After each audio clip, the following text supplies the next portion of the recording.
Hi, I'm Robert Barbera, and I am here with Tim Malone from the Steve Cohen team at the Corcoran Group, and today we are here to discuss the Train Shutdown.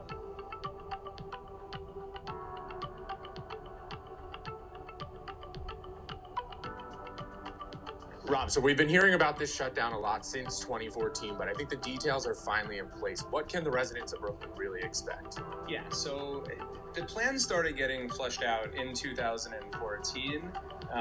Now we're at the point where the MTA in New York City has a full timeline out. The plan is to start in April of 2019. And it will go, they're estimating roughly a 15-month shutdown. And just to be clear, this is a complete shutdown. It is a complete shutdown. There will be no service between Manhattan and Brooklyn.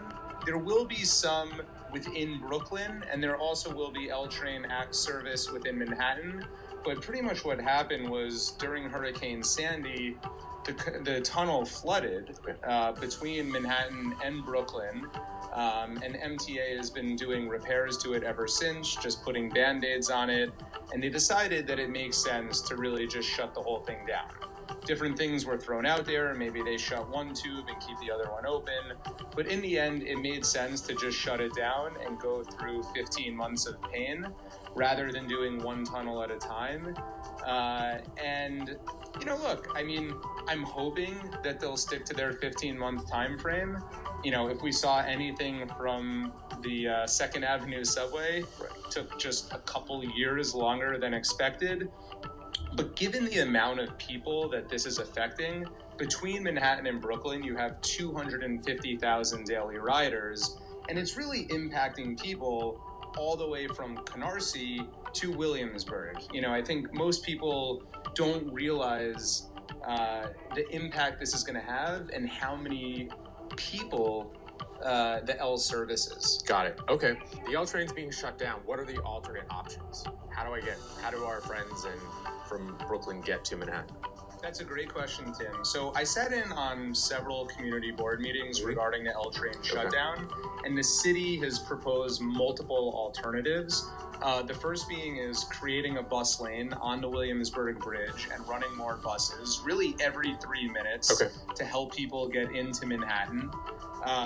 Once you're in Manhattan, then they can jump on a subway or take the bus. That'll be easier. It'll run to the F train. They're also increasing the frequency of trains along the J line and M line, which will certainly help alleviate, some of the traffic. Running more water taxi service as well from Williamsburg.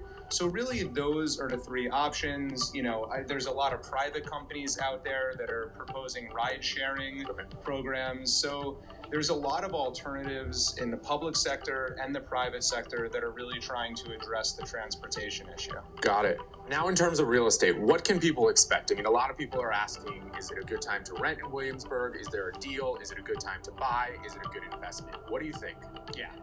So there's no doubt that Williamsburg is definitely seeing some hurt right now. And it's not just Williamsburg. It's Williamsburg, East Williamsburg, Greenpoint, Bushwick. Those areas, even all the way out to Bed-Stuy, are feeling the pain of the L train shutdown right now. There's a little bit of a scramble, and sellers, that don't see themselves there and hanging on for another 3 years are trying to get out now. Got it. So sale prices are down anywhere between 10 and 15%. Rental prices are also down between 10 and 15%.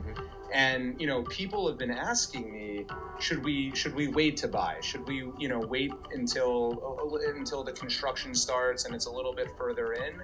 And my response is no. Because I think that once the construction starts and the MTA is providing updates,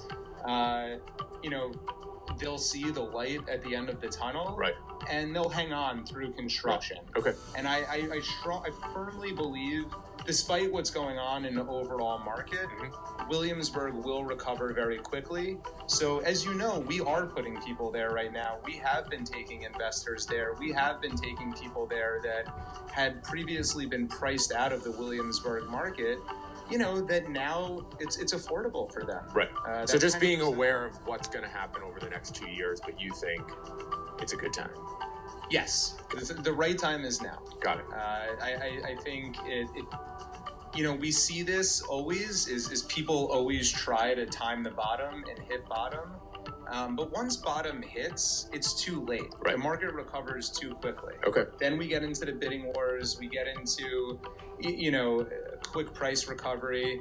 Sellers hang on. They hold out. But if you can get it on the way down, that's where you're going to get the best deal. Okay.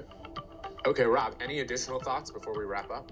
Yeah, so there's no doubt that the L train is going to cause short-term pain from Williamsburg all the way to Canarsie. But if we can take anything from this, we could use the Second Avenue subway as an example. Okay. I mean, it's businesses and real estate along the Second Avenue subway during construction took a big hit. It was difficult. It was hard. Owners had a hard time selling their units with construction underneath them. Businesses had a hard time staying open with scaffolding and constant construction. But as soon as everything was closed up on the Upper East Side, it was amazing how quickly that market recovered. And I really believe we're going to see the same exact trend in Brooklyn along the L line. There is going to be short-term pain, but it's going to recover very quickly. And that's why I believe there's a lot of opportunity for investment there right now. Great. So that's it for today. If you guys have any questions, please leave them in the comments below. And if you are interested in investing on the L train, give us a call. Again, this is Tim Malone and Rob Rivera with the Stephen Cohen team at Corcoran.